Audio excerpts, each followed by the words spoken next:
আগামীতে জাতীয় নির্বাচন, নাগরিক হিসাবে আমি মনে করি আমি যদি ভুল জায়গায় ভোট দেই, ভুল লোককে ভোট দেই, এই লোক যত চুরি বাটপারি করবে, যত চাঁদাবাজি করবে, প্রত্যেকটা দায়ভার আমার আপনার সিদ্ধান্তের উপরে বর্তায় নিশ্চয়ই। ডাকসু নির্বাচন হয়েছে, আপনারা দেখেছেন।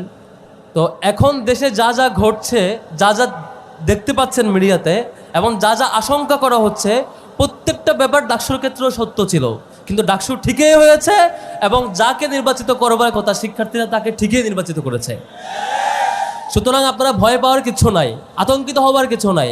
এখন নানা আশঙ্কা, নানা আতঙ্ক আমাদের মনে ঢুকাই দেওয়ার চেষ্টা করলেও দিন শেষে দেখবেন যে মানুষটা নির্বাচিত হলে পরে এই এলাকার সত্যিকারের তো উপকার হতো, তিনিই দিন শেষে নির্বাচিত হবেন ইনশাআল্লাহ। কিন্তু দুঃখের ব্যাপার হচ্ছে 1971-এ স্বাধীনতা যুদ্ধের পর থেকে আজকে পর্যন্ত আমরা বারবার আশা করেছিলাম এই বুঝি আমাদের রক্ত দেওয়া শেষ হয়েছে। আপনারা দেখে থাকবেন 71 সালের মুক্তিযুদ্ধের পর আমরা ভাবছিলাম চুরি বাটপারি আর মনে হবে না, কম্বল চুরির ঘটনা আপনারা সবাই জানেন। আমরা ভাবছিলাম এরপর মনে খুনাখুনি হবে না, আপনারা রক্ষী বাহিনীর সন্ত্রাসী কাজ আপনারা জানেন সবাই, সেই রাষ্ট্রীয় বাহিনীর গুণখুম আমরা ভেবেছিলাম অন্তত 90 সালের এরশাদের পতনের পর থেকে বোধহয় আর ফিরবে না, কিন্তু আবারও ঠিকই ফিরেছে। এমনভাবে ফিরেছে সর্বশেষ 24 পর্যন্ত আমরা ফেসিবাদকে দেখেছি, যে ফেসিবাদকে আমরা আবারও পতন করতে হয়েছে হাজার হাজার ভাইয়ের জীবনের বিনিময়ে।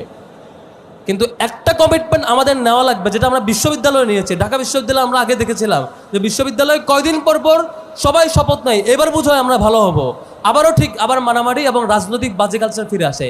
কিন্তু এবার আমরা সিরিয়াসলি শপথ নিয়েছিলাম আর কখনোই বাজে রাজনীতি ফিরতে দিব না, সেটা আমরা ডাকসুতে বাস্তবায়ন করে দেখিয়েছি আলহামদুলিল্লাহ। এখন এই শপথ আপনাদের নেওয়া লাগবে। কি কি শপথ নেওয়া লাগবে? নাম্বার 1, আমরা এতদিন দেখেছি যে আল্লাহর বান্দা এমপি হয়, সে দেখবেন এমপি হওয়ার পর থেকে 1 লক্ষ টাকার একটা বাজেট আসছে মনে করেন একটা স্কুলের জন্য, সেটা স্কুলে আসতে আসতে 20,000 টাকা হয়ে যায়, হয় না? আমরা এই ধরনের দুর্নীতিবাজকে এখন লাল কার্ড দেখাবো ইনশাআল্লাহ। পারবো তো ইনশাআল্লাহ? আমরা ঢাকা বিশ্ববিদ্যালয়ের শিক্ষার্থীরা তারা একটা জায়গায় লাল কার্ড দেখিয়েছে, যারা চাঁদাবাজি করে, যারা বাজেট চুরি করে, যারা দুর্নীতি করতে চায়, তাদেরকে শিক্ষার্থীরা আগে লাল কার্ড দেখাইছে। তো আপনাদের এখন সতর্ক হওয়ার পালা। আগামীতে জাতীয় নির্বাচন, আমি মনে করি নাগরিক হিসাবে আমি মনে করি আমি যদি ভুল জায়গায় ভোট দেই, ভুল লোককে ভোট দেই, এই লোক যত চুরি বাটপারি করবে, যত চাঁদাবাজি করবে, প্রত্যেকটা দায়ভার আমার আপনার সিদ্ধান্তের উপরে বর্তায় নিশ্চয়ই।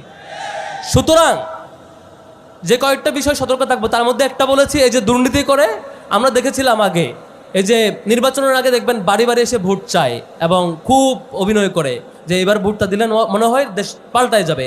কিন্তু আপনারা দেখেছেন এরকম আমাদের প্রত্যাশিত বহু বড় বড় ব্যক্তি বড় বড় জায়গায় গিয়ে ঠিকই আগের ফরম্যাটে চুরি বাটপারি করেছে।